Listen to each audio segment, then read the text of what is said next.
Hello বন্ধুরা, তোমরা কেমন আছো? আর আজকে আমি তোমাদের কাছে একটা ছোট্ট ব্লগ নিয়ে চলে এসেছি। তো দেখো বন্ধু, আমি হচ্ছি এখন রেডি আর পরছি হলো কানের। দেখো তো কানেরটা কেমন লাগছে আর আমার ড্রেসটা কেমন লাগছে। আর জানো আমি কেন রেডি হচ্ছি? কারণ আমরা যাব হলো বার্থডে বাড়ি। আর সব থেকে মজার কথা হলো বার্থডেটা কার জানো? বার্থডেটা হলো আমাদের দুজনের স্টুডেন্ট।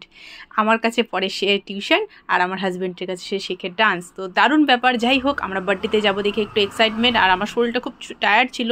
তো যাই হোক, আমরা ওই জন্য কী করেছিলাম, গিফটটা আগে থেকে কিনে রেখেছিলাম। আর গিফটটা কী ছিল জানো? মজার গিফট। একটা ছোট্ট বাচ্চাদের যে বক্সিং সেটগুলো ছিল সেটা হলো গিফট।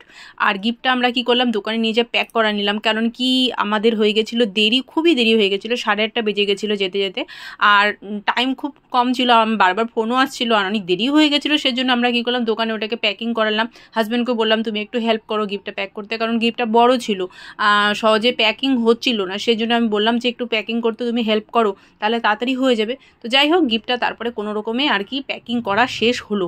শেষ হওয়ার পরে আমরা ফটাফট ওখান থেকে বেরোনোর জন্য চেষ্টা করলাম, আর যত তাড়াতাড়ি সম্ভব আমরা ওখান থেকে বেরিয়ে গেলাম। আর বার্থডেটা কোথায় ছিল জানো? বার্থডেটা ছিল হলো তোমাদের আশিয়ানা মেডিকেলের সামনে যে আশিয়ানা আছে, আশিয়ানা রেস্টুরেন্ট, সেখানে ছিল বার্থডেটা। আর রাস্তাটা দেখতেই পাচ্ছ, সেই সুন্দর, রাত্রেবেলা দারুণ ভিউ, দারুণ লাগে রাস্তাটায়। তো যাই হোক, আমরা যাচ্ছি এখন বার্থডে বাড়ি।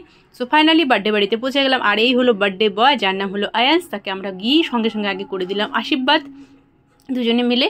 তারপরে আর গিফটও আমি দিয়ে দিলাম। গিফটটা দেওয়ার পরে ওখানকার ডেকোরেশনটা দারুণ ছিল, কি বলবো। আর ডেকোরেশন এত সুন্দর ছিল, মানে যা সেই ব্যাপার। তারপর কিছু বার্থডে বয়ের সাথে ফটো ক্লিকও করে নিলাম।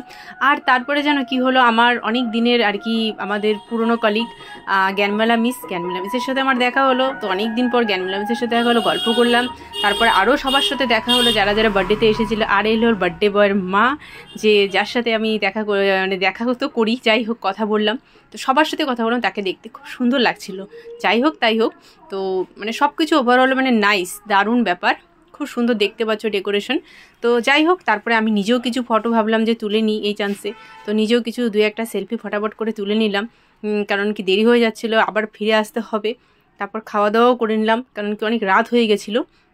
তো যাই হোক বন্ধুরা, তারপর আমরা বাড়ি ফেরার জন্য রওনা হলাম। আর একটা রাস্তায় যেতে যেতে আস্তে আস্তে একটা দোকানের মধ্যে দাঁড়িয়ে গেছিলাম, কারণ কি তোমাদেরকে বাই বাই বলতে হবে। তো আজকে যে বার্থডে ব্লগটা তোমাদের কেমন লাগলো আমাকে নিশ্চয়ই জানাবে। তোমাদের সাথে আবার দেখা হবে নতুন একটা ব্লগে, তার জন্য ততক্ষণের জন্য বাবা।